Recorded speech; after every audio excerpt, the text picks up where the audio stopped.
My name is Liana Imani Abdul Latif. I am the owner of Eatwell Co.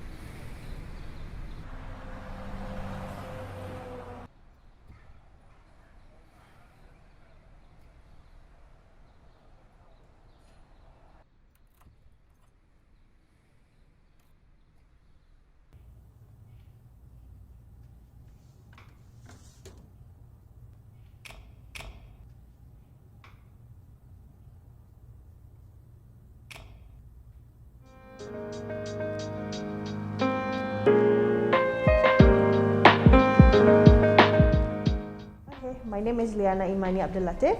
I am the owner of Eatwell Co. I am a mother of 5 and I run multiple businesses as well since 2010. Yes.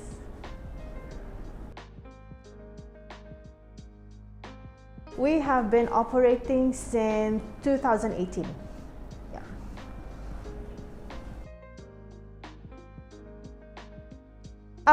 We just wanted to be a provider of healthier options of food. So we wanted to become the first local company that provides healthier options, which is ia punya menunya is ada menu Melayu, okay, but with healthier ingredients. Yeah.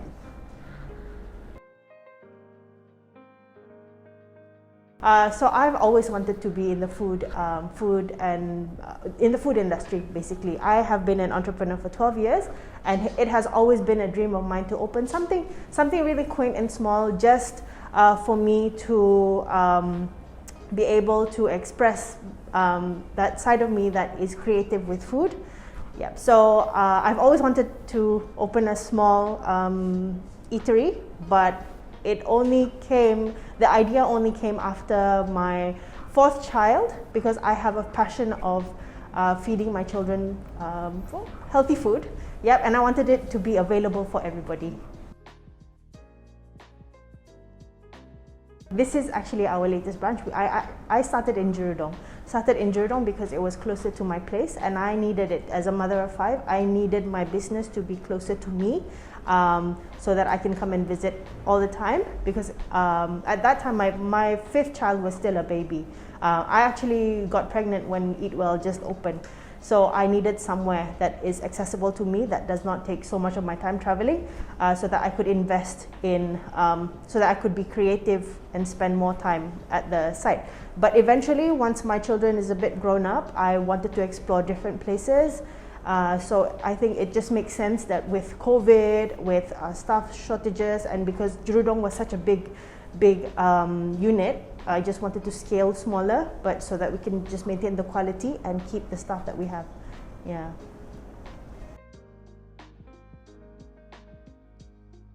So when we say that we want to be the first local business that sells healthy food, we have to take into consideration the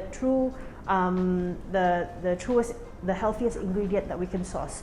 So there are places that like green label themselves healthy food, but how we do it is we source it from the best possible suppliers. So we pick local suppliers, we use clean organic ingredients whenever possible. We always pick locals, and now we have a surge of local farmers who grow their crops pesticide free, and they use safer fertilizers. So in that sense, we are healthy because we serve very clean food. Yeah.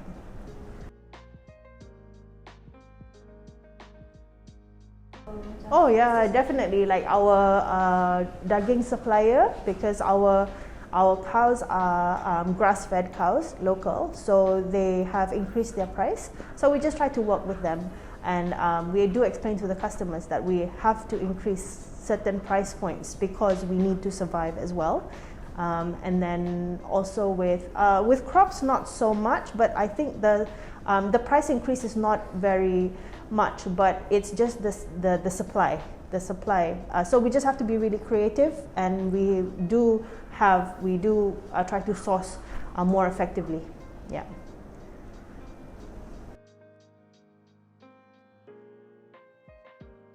I let the staff be creative on their own as well. They help me decide what they know how to cook, how they prefer how to cook, and also they are the ones who engage with customers, so they know what customers want.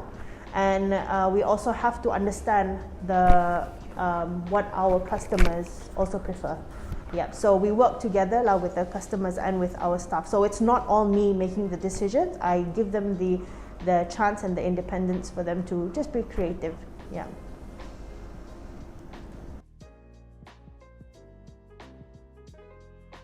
Well, it depends on the customer's diet preference, because some people want keto, some people want to eat clean food, some people just want a meal with high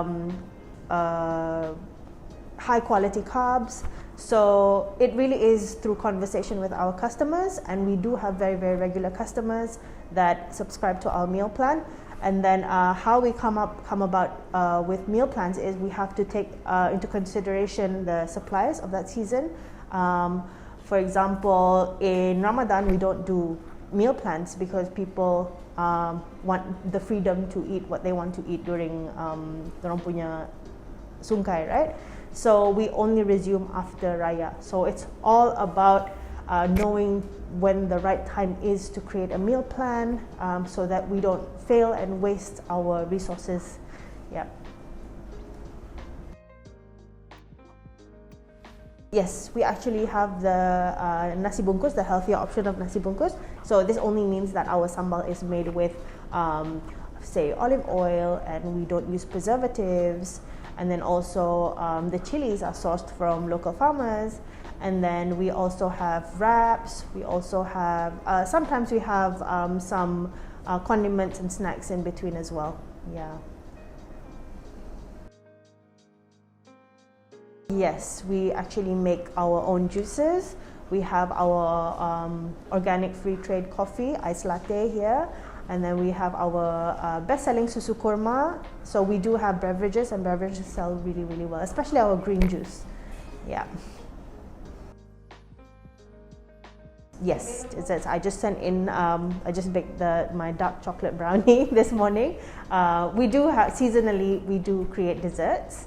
But then we're not really that intense in dessert, because that's not our specialty, but we do sometimes create desserts, yes.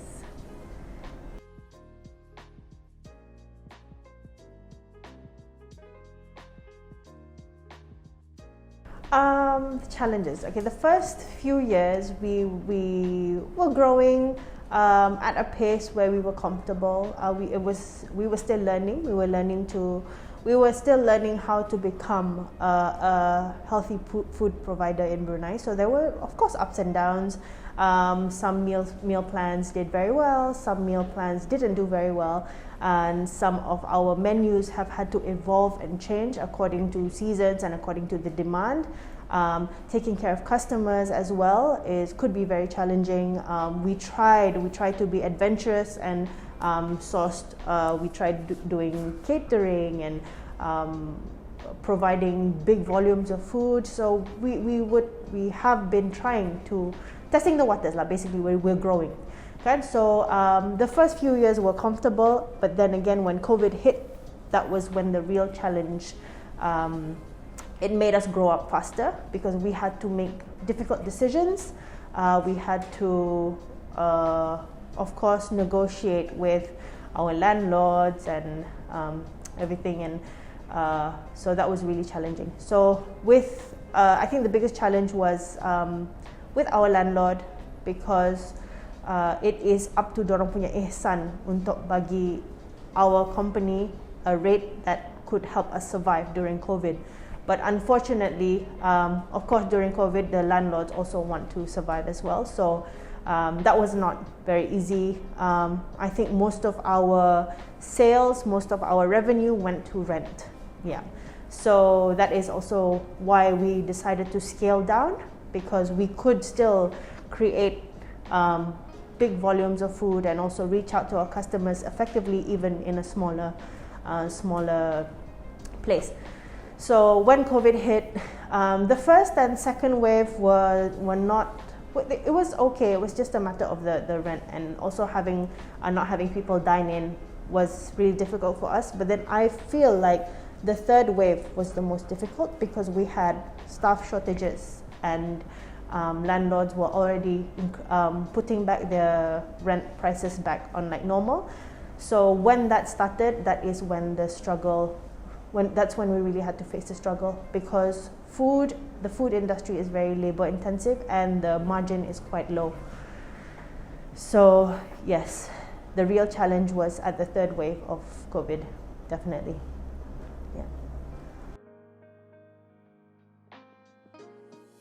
Yes, of course. But I thought of it quite a few times because of the challenge, because it just some days it just gets really tough. But then again, at times where I feel like quitting, it only means that I'm really tired. Yes, so I have learned over 12 years of doing business, if that thought comes, I need to rest, I need to reset, and then I need to restart. So the thoughts are always there. I mean, if you are an entrepreneur, it's not all unicorns and roses. You get tired, and when you get tired, and that is when the thoughts come, because it gets really tough and difficult, because entrepreneurship is not for the faint-hearted. Yeah.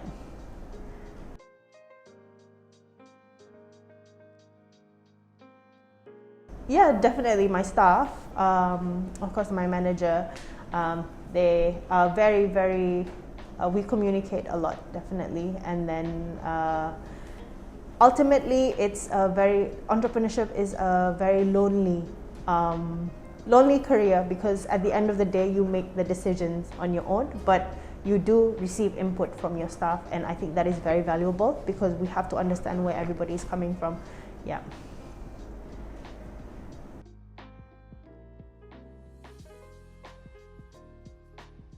Oh, there's no balance. There's no such thing as balance. There is something you call priority. So what is important to you during that day is how you basically prioritize and manage your time around it. So there's no balance. I work around priority. So I would just look at my calendar throughout the year. I plan in advance and see which business needs the most attention, if they are performing or not, what kind of intervention needs to be done. So there's absolutely no balance. You just have to lead with your heart and see. You play with your feelings, go with your feelings, and talk to your staff. So there's absolutely no balance. Yeah.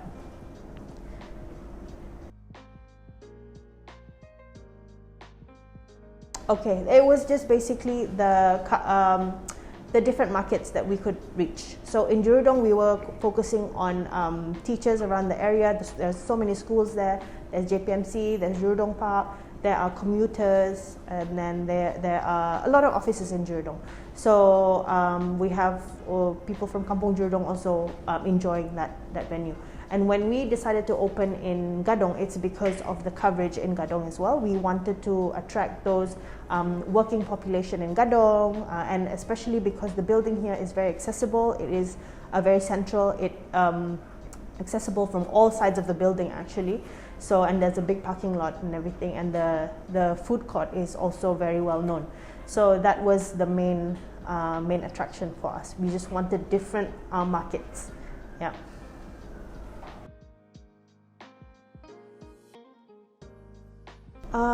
With the opening, I actually had set aside about 30,000 to open, and I don't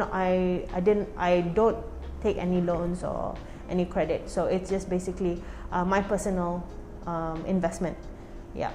So with that 30,000, I expected it to break even, and that is the operating cost for the entire business for the entire year. Yeah.